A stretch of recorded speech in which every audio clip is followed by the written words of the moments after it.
Before we dive in, I just want to say that what you're about to hear was the most meta conversation we've ever had on this show. I'm not talking about Meta the company. I'm talking like this was the Inception edition of the Product Manager podcast. In this episode, I got to interview a user interview expert about how to interview better while simultaneously getting better at interviewing in real time. Yes, I am still excited about it. And not because of how helpful it was for me, but because the next half hour or so is going to make a noticeable difference in how you conduct user interviews. Maybe also podcast interviews, if you're into that. Steve Portigal is the principal of Portigal Consulting, where he spent the past 22 years as a user research consultant and practitioner. But you may know him best as the author of User Interviews, How to Uncover Compelling Insights, and the host of the Dollars to Donuts podcast. And it should come as no surprise that given Steve's expertise is talking to people, this was a really fun conversation that was absolutely riddled with aha moments, great takeaways, and a non-zero amount of grunting. I'm not even going to explain it. Let's just jump in. Welcome back to the Product Manager podcast. I'm here with Steve Portigal. He's a user research consultant and the author of Interviewing Users, How to Uncover Compelling Insights. And he's here with us today. Thank you so much for joining us, Steve. Yeah, thanks for having me. Nice to chat with you. So, Steve, well, we always start out by asking folks a little bit about their professional background. So can you tell me a little bit about how you found yourself in this point in your career? You know, the smart-ass answer is like sticking around. I mean, I have been running my own consulting practice for, 22 years and worked for a consulting agency, like a design and innovation consultancy before that, and came out of graduate school before that with a degree in human-computer interaction.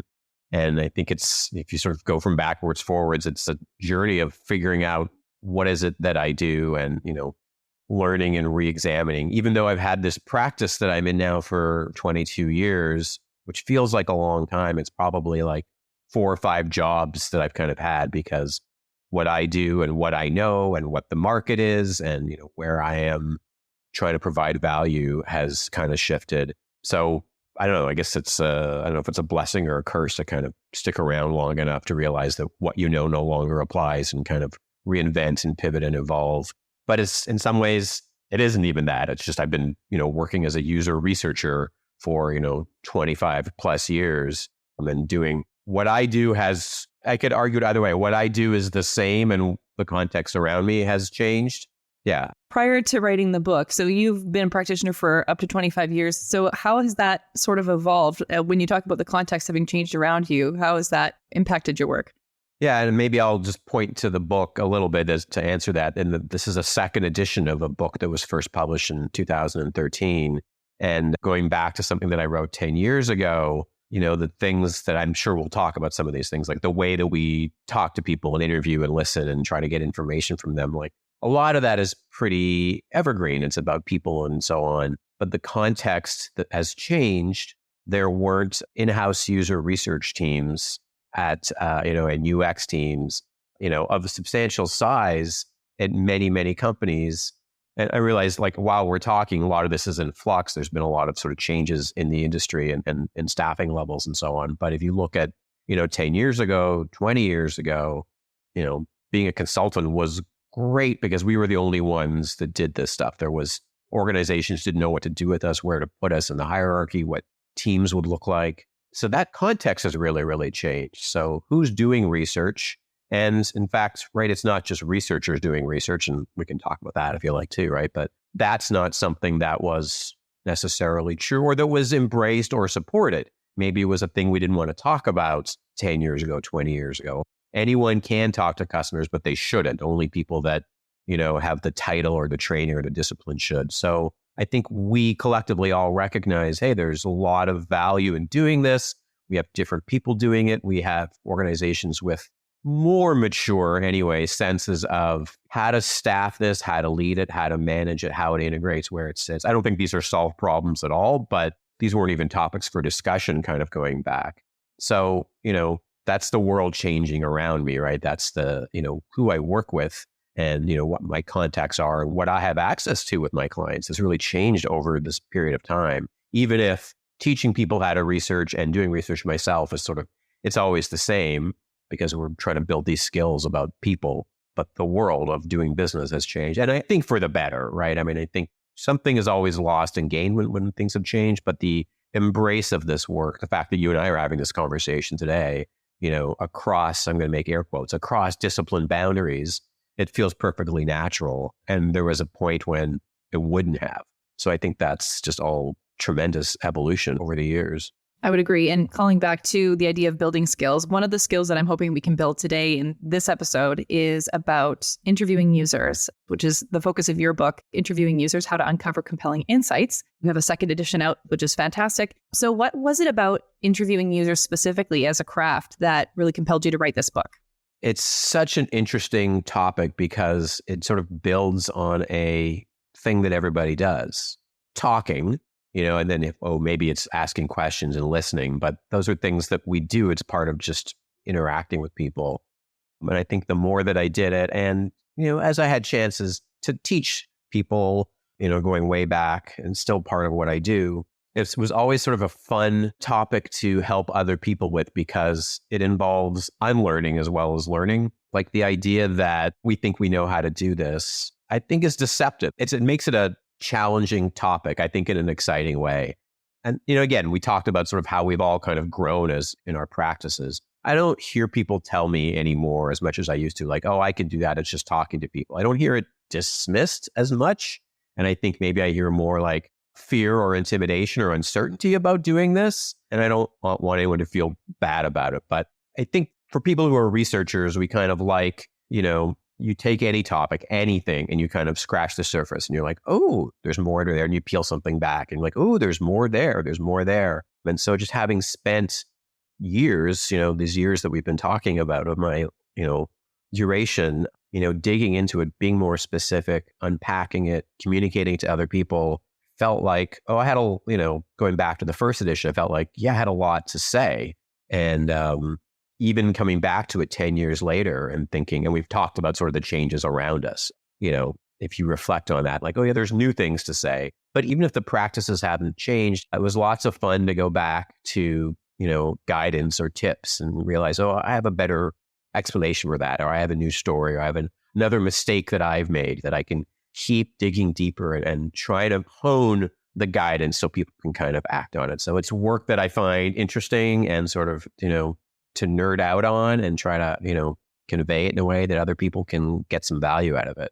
Totally. And I think, nerding out on talking to people, if you're going to be working with people closely in a cross-functional context or talking to users, that's definitely the first skill you want to be mastering, right? But to kind of build on, you mentioned mistakes. I think that's always an area that's interesting to talk about a little bit. So if we think about some of the common ways that we unintentionally drop the ball during a user interview, what are some of the common mistakes that you've observed in your teaching and your craft and that you think are interesting and good to call to mind? Yeah, I'm going to pick one. I'm going to unpack it a little bit. And that is talking about ourselves. And I think if you're new to doing this or new to doing it in kind of a reflective and intentional way, your default is likely to be, the way that I make a connection with somebody. And let me just insert, like, we want to make a connection with someone. We want to have a comfortable, warm interaction. The more comfortable that person is, the more we can really get into what's really behind this. And so that goal of making somebody comfortable is necessary and appropriate. And so I think if we pull from social interactions and mistakenly apply it to these kinds of conversations, which aren't really conversations, but they have all the sort of the same ingredients, then people tend to think, I will make that person feel comfortable by telling them, hey, I'm like you.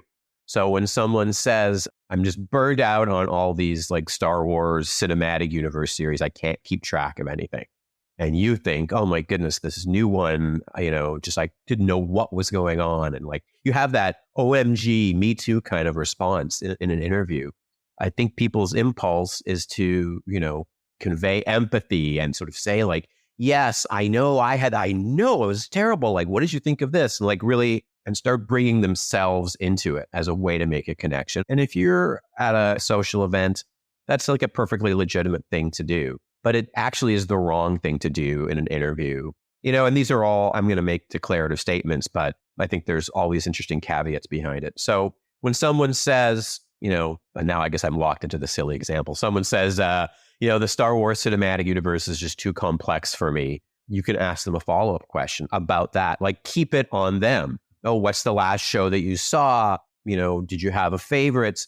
How loyal to those are you? Do you read the books? Do you see the movies? What are you anticipating in this series? I mean, there's a million things that you could ask about, regardless of what your sort of objective is. If you want to pick up on that thing that person shared, then just come back to them. And I think that's a different mindset, right? That I'm going to keep it on you, not on me. And that's how I'm going to establish rapport and tell that person, hey, I'm interested in you. I'm interested in what you have to say. And I'll just, to keep unpacking, I'll offer one caveat. Sometimes people share something with some hesitation because they're not sure, is that all right?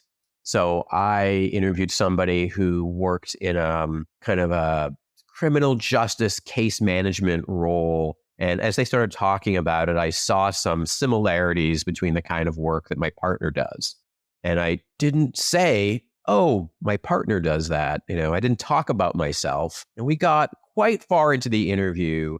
And this person was starting to describe like a coping strategy for some traumatic stuff that she as a provider was experiencing. And so the thing that she wanted to talk about was using like dark humor as a coping mechanism.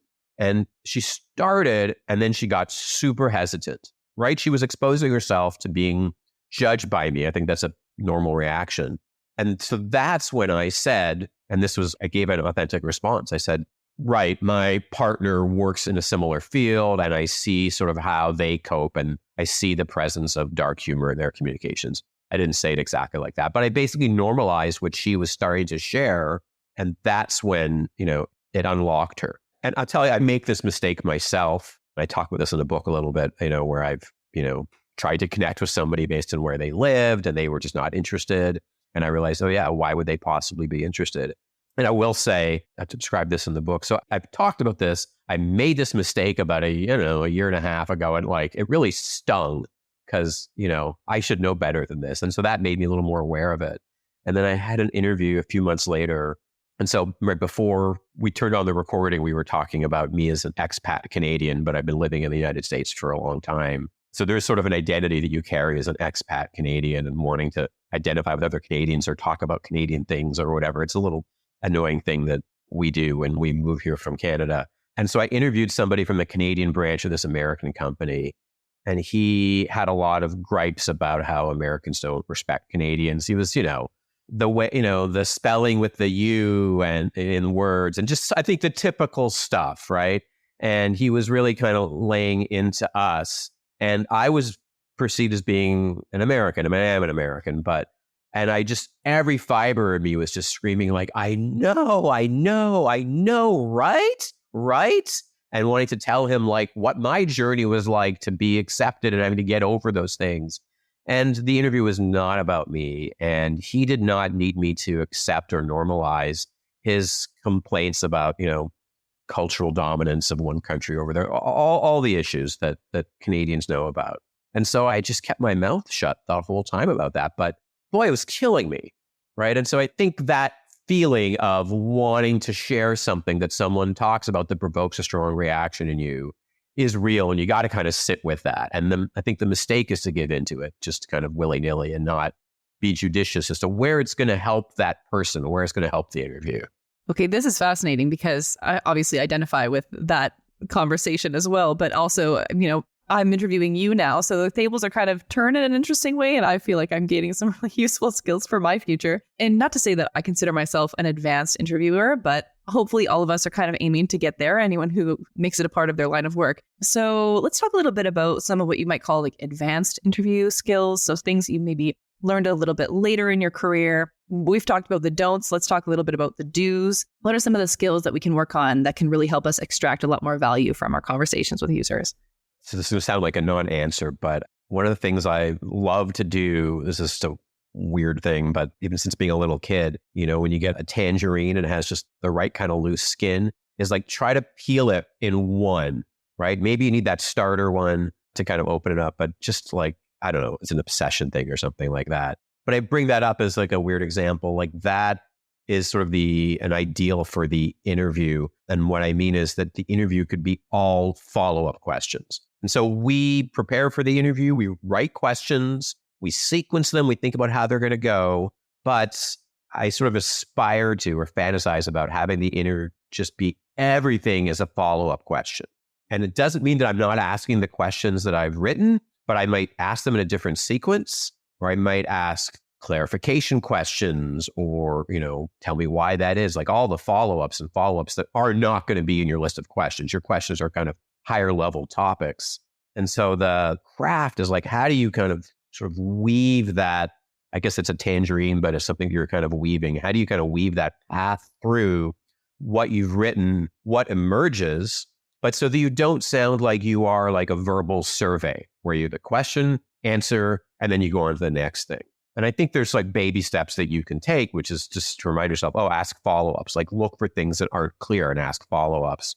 And I think it becomes more advanced the more you can kind of craft that path through the whole thing. Of course, there are points at which you have to like change topics. And I think the guidance there is to just tell people that you're doing that and be comfortable kind of talking about the interview in the interview, that actually is not a thing you have to apologize for, but a thing that you can be empowered. And to say things like, we're going to switch topics here, or this is really great. And so there you might say, I want to go back to something that you said before.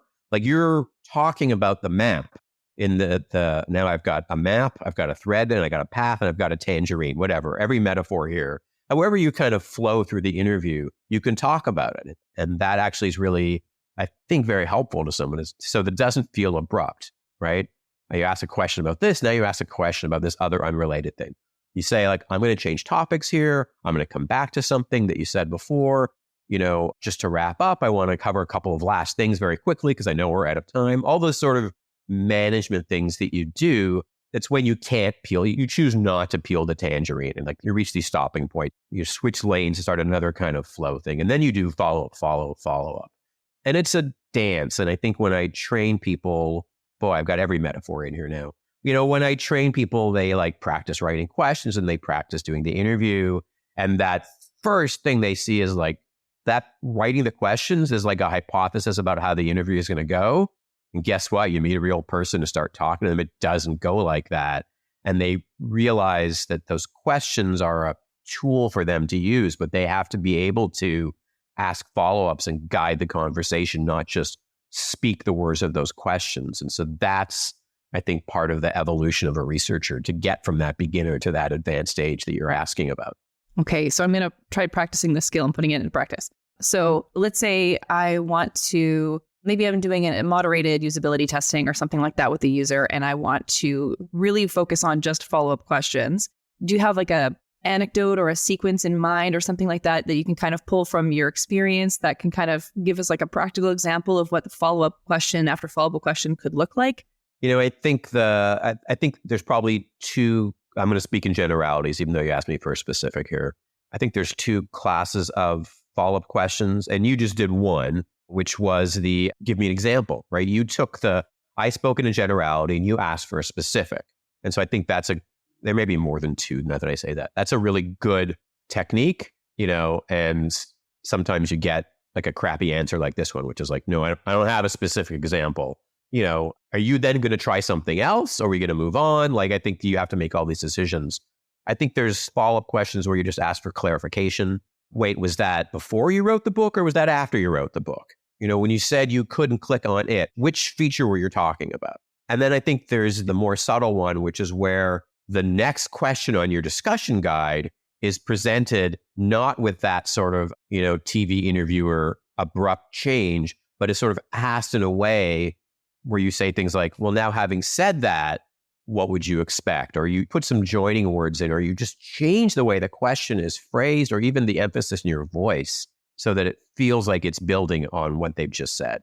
So I'm sorry, I don't have a specific example, but you got what you got. No, actually, that is helpful. And I'm curious because you make a distinction there of asking a question that is sort of like a different train of thought versus positioning it as a follow-up question or building on what the person's already saying. Why make that distinction? Like, why are you kind of trying to fit in that like adjoining characteristic to the question? Is there like a psychological reason that is more helpful for the person being interviewed or helpful for extracting insights than to just change course of action and kind of guide in a different question altogether? I think going from sort of beginner to more advanced, I think it is that difference between you ask a question, you get the answer, and you ask a question, you get the answer. And you're doing this really well now. I think and sorry if it's uncomfortable to kind of get meta here. No, this is very meta. I like it. But you're probing, right? I think you sense something. I couldn't quite answer it. And so you're coming at it a few different ways. And like, transparency to people that are listening, like we're now in a part that you didn't write, right? I saw some of the questions you'd prepared and this is emergent, but you're doing what the researcher should be doing, even though we're not doing research now, but you're sort of, mirroring some of it. Okay, fair enough. You're identifying an area of interest and you're pursuing it till you feel like you've got it, right? And you're acting as an advocate for the people that will use this podcast or use this research. And there's almost like a spidey sense, like when do I understand what this person's trying to tell me? And it isn't question answer, it's question as kind of a trailhead, and then you're winding your way to kind of get to something. And so, psychologically, yes, I think a follow-up question feels like follow-up question tells the person that what they've said is important and you want to know more about it. And that is delightful if you're the person being interviewed. The more that somebody tells you that what you have to say is important, the more engaged and excited and reflective. Like I'm working hard to try to answer your question now, partly because I kind of punted on it so badly. But now we're into something. And so you want to facilitate kind of the state that you have facilitated me towards. So I think that follow-up helps. And again, you're looking for like a little harmonic moment of like, oh, okay, like you're going to reach a point or you're not, depending on how difficult I'm going to be. Like you're going to reach a point where you're like, either you're like, I've got it. I sort of understand what he's saying. And I think I've got him to say it out loud. So we've got it on tape. Or you're going to be like, okay, I can't get any more out of him without pissing him off. I don't know why I made this about me, but I was talking about me as the interviewer. You do reach these points where you're like, okay, there isn't anything else there. This person can't explain it anymore. But I, as the interviewer, I've got it. I have clarity about what this point is. So you have to be like listening and thinking and kind of monitoring your own understanding, your own like aha kind of feeling. I don't mean aha as like spraying new insight is here, but when does it kind of fill you? You're like, oh, I've got it. I get where they're coming from. I get what their experiences or their hopes are and why. And then you can kind of move on. And I still want us to move on in a way that feels continuous. Because again, that if the questions connect to the answers, then you're helping that person kind of get deeper and deeper and deeper into it. They're not disconnected things. It's all one conversation. It is the tangerine. And so where that takes the person, like when you do an interview, you can ask a question in the first 5 minutes and ask the same question in the last 5 minutes. And you're going to get like, a reflective, insightful story about their aspirations at the end. And you're going to get like one sentence at the beginning. And that's how people are. Like, that's why we do this kind of over time. And so you want to create the conditions where that person is as thoughtful and reflective and passionate and honest with you, as they can. And they haven't thought about it until you talk to them for a while about it. So making those kind of connections between different questions by making them into follow-ups, it is a journey. It is a path that you're kind of doing for yourself, but you're kind of taking them on. I actually really follow what you're trying to say. You're like, as an interviewer, for me, and I'm breaking the rule of making this about myself. I'm interjecting only because I feel like there's a takeaway here, which is always my objective, is to like find what's the takeaway, like what piece of value is a listener going to be able to take with them and then put into practice in their own work. And so when I'm formulating questions, there really is the sense of, well, I don't know what the person is going to say. Even if I kind of have an idea where we want to guide it and what the takeaways are that we're trying to extract from a conversation, there's always got to be some room for that person to come up with something that's just like, oh, well, we really got to follow that thread because that's taking us in an area where there's a lot more value than what I had, preconceived. So anyway, that's just my little tangent. But after quite a bit of talking, I do want to talk about silence. I don't necessarily want to go silent, but I do want to talk a little bit about the power of silence as its own sort of user research tool, which is something that you've kind of shared some insights about in the past. So how can folks use silence sort of to their advantage in an interview setting? Yeah, so let me maybe talk about a do and a don't, since, to use your framing, and sort of the newer researcher versus the more advanced. The new researcher asks a question like this. They say, so what did you have for breakfast today? Did you have juice or toast or cereal? Or in fact, people do that. It's like the verbal equivalent of an ellipsis. They kind of drag the question out. And the reason that we do that, I think we have to be kind to ourselves and all these things because they're baked in sort of human behaviors. And you said it really well. I don't know what the person is going to say. And that is a little bit of fear. If you ask a question, you don't know what they're going to say. You also don't know kind of with what cadence they're going to say it. And you and I are in video right now, and you're giving me some like nodding, although I guess I'm the answerer, so that doesn't really count. I don't know what I'm giving you when you're asking the question, and it's harder over video. And so when you ask a question, when you stop the question, there's a little moment of fear. It's a little cliff that you're leaping off of into the unknown. Will they think I'm stupid? Will they accept this question? Will they give me the right answer? And so like this behavior of suggesting possible breakfast items is sort of foolish, right? People know what breakfast items are. So it's just like talking about yourself as a way to be helpful. Suggesting possible answers to the question seems like it's a thing that you're doing to be helpful, but it's harmful. The person can come up with what they had for breakfast. If they don't know, like, what do you mean by breakfast? They'll kick it back to you. And occasionally that has happened to me. They'll just be like, I don't know what you're asking because my question was not as clear as the breakfast example. So the question that you want to ask, and this does go back to the silence thing eventually here, the question you want to ask is, what do you have for breakfast? And then be silent. And that beat, I just did it for like a short beat. It's like super uncomfortable. And it feels to you, the interviewer, much longer. That person may give you some like thinking face, like looking up or scratching their chin or, they might even do that while you're asking the question. They might people's faces start answering. They like squint their forehead up, or they like open their mouth and make like an face or something. Like people will indicate that they're ready to answer, but not everyone. That's where the fear comes from. So you want to ask the question and you have to stop talking, and you open up the risk of there being silence, dead air. This interview is failing. This person's not comfortable. We're doomed.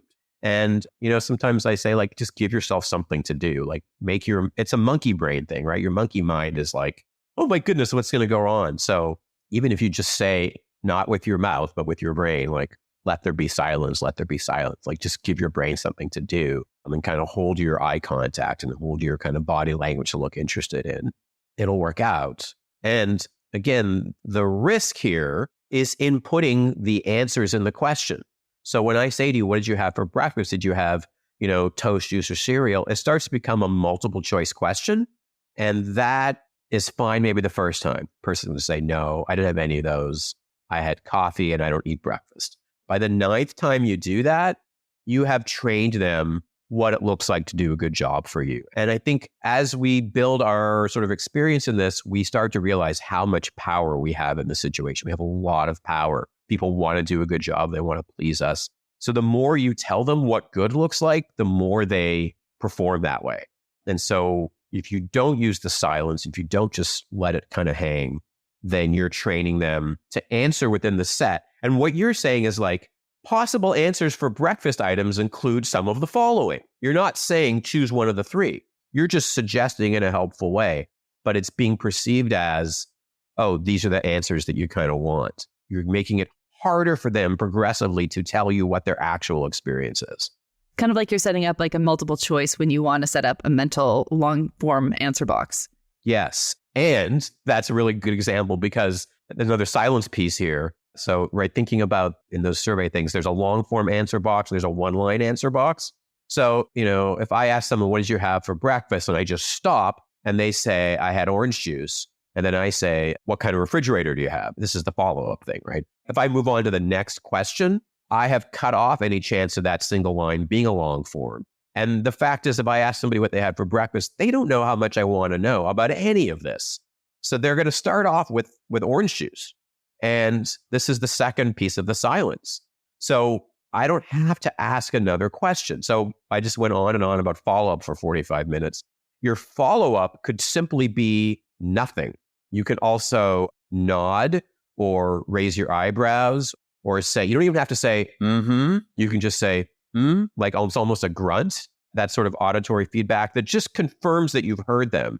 And I think the practice here is like, what's the minimal amount, including silence, of body language, facial gesture, like grunting utterances that I can offer to give that person space. So you're trying to give them silence back after their answer So they can say, and the reason I had orange juice today was because, our rice cooker broke and I usually do, like, whatever the rest of that story is. They're not going to give you that story unless you give them kind of the space to do it. So there's silence in the question and then there's silence after the answer to kind of, I really like that. You want that long form, type in box, and you got to give them silence for that. It makes so much sense to me, but it also, I'd never thought about it that way and it's kind of, in like kind of interrogation room, playbook, where sometimes just the most powerful thing that you can do to get people to talk is just kind of stare at them or grunt at them, presumably. So if we talk about questions, and we're talking about, short form and multiple choice and all those kinds of things, the questions that you ask before the silence also matter a great deal to what kind of feedback from the user you're going to get. So do you have any tips as far as structuring or building questions that lead to a more insightful answer? I mean, one thing is there's so many different ways to ask a question. You can write your guide with the best possible assumption as to how do you think you want to ask that. And you're still going to adapt it to sound like a follow-up. But each question is going to need more questions to kind of get at it. So you want to have kind of in your back pocket all these different ways to ask about something. And, I don't think I can list all of them, but it's things like asking people to make a comparison. So, what did you have for breakfast today? I had this and this. And so you wouldn't do all of these, but you could say, how does that compare to how you ate breakfast when you were a kid? How is that different from how you'd expect to have breakfast in 5 years? How is that different than, how you'd want your children what you want for your children to have breakfast? So you're kind of comparing across people and across time. So, talking about a work process, like, do your other colleagues do that like that? Does your boss do it like that? You're looking for different factors. You can say, if someone speaks in a generality, like, oh, I always have orange juice. You could say, like, when was the last time you had orange juice? Why did you have orange juice that time? So you pick a specific example. That's what we just tried before. Here's a generality. What's a specific example? Tell me why that happened. And then, you could even say, like, and was that an exception? Was that different? That behavior you just described, is that something that came from your childhood? You mentioned your childhood before. Again, you wouldn't use all of these, but it's this idea that questions are, grouped together to kind of triangulate around this thing that somebody's saying. And your job is to help them, right? It's not, nobody's concealing information, but their sort of mental model or expectations around breakfast item choice is actually rooted in something, and they don't know what it's rooted in. So as you ask them to project in the future, or reflect back, or draw comparisons, they start to, be able to present things in a way that has a little bit more of kind of, a model attached to it. And again, you're looking for the point at which you get it. Oh, okay, so this is kind of about this. In your head, you might think that. And so having those things in your pocket so you can, pull them out and ask them in different ways to try to get at, what's beneath this? Here's a behavior, but what's kind of beneath that?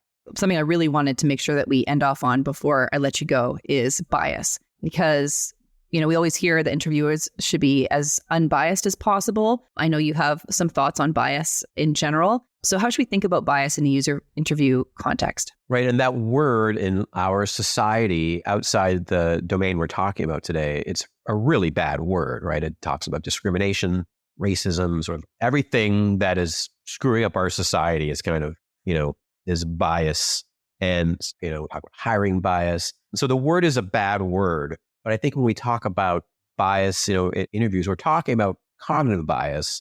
And one thing is I'd encourage people to be a little more forgiving of themselves. It's how our brains work, right? There's reasons why human beings have these biases. I guess confirmation bias is where you hear what you expected to hear. You already had an idea.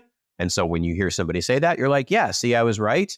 So that's not good, right? You want to sort of do better at that. And there are tactics for this, like, hey, before we start doing research, like, let's all talk about what our assumptions and expectations are, not as hypotheses to test, but just to say them out loud or write them down so that they're not kind of clenched within our chest, but they're just things that we can look at and like, oh yeah, this is a thing that might happen. I think that sets you up a little bit better to see those biases when they come up and to let go of them, to, have things confirmed, but also see something different. But there is a compassion for ourselves that's necessary. And I want to offer just like a short story about my own sort of encounter with my own bias that is, it's kind of a story about me doing something not great. or at least feeling something not great and kind of overcoming it. And it's a story about going to interview small businesses and going into this agency. And the agency had the name of the founder like on the wall. And I could go in, it's like this creative environment, lots of, fairly young, hip people kind of riding around. And I'm there to meet the founder, which I don't know how I would get access to this person. And, they come out and they're older than I am. And I was younger than I am now. And, we go into this conference room and we start talking, and I'm asking about goals and expectations and planning, all the stuff we want to understand about small businesses. And I realized at some point, this guy's talking about his short-term goals and his long-term goals. And I realize that I am surprised by his articulation of long-term goals. And I realize that the reason I am surprised by it is that I had judged him. It's my own ageism. I had decided this guy is sort of this, figurehead founder who is not really involved and is like, there to interview, not do the work. And it's a terrible story that I'd come up with about him based on, what I brought into the room, my own biases, my own ageism. And so when I realized that this is all happening in my head, like I'm asking questions, he's giving me information. And I realize, my questions are sort of based on my mental model, which is completely wrong. And it doesn't always have to be a horrible ism like this. We all have our mental models about people. And if we can hear them being wrong, then we can redirect. We can tell me more about your long-term goals.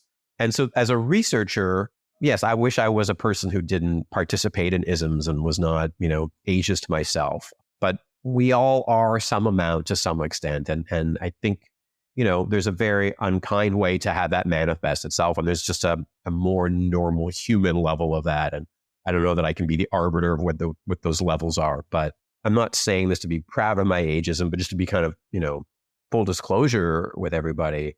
When I had that moment, it was like really, really awesome. Like it was just such a great feeling of like, it was even joyful. Like, oh, I was wrong. I understand this person in a much deeper way. And actually to get over myself to be able to do that. My goal is to understand this person in a rich way. That's what's really exciting about research and what, makes me be able to go get this stuff and kind of bring it back.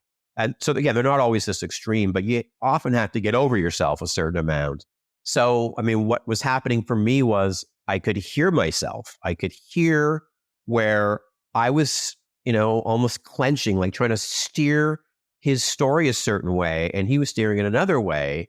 And just to feel that tension between what he wanted to tell me and what I wanted to talk about, which happens in every interview to a certain extent.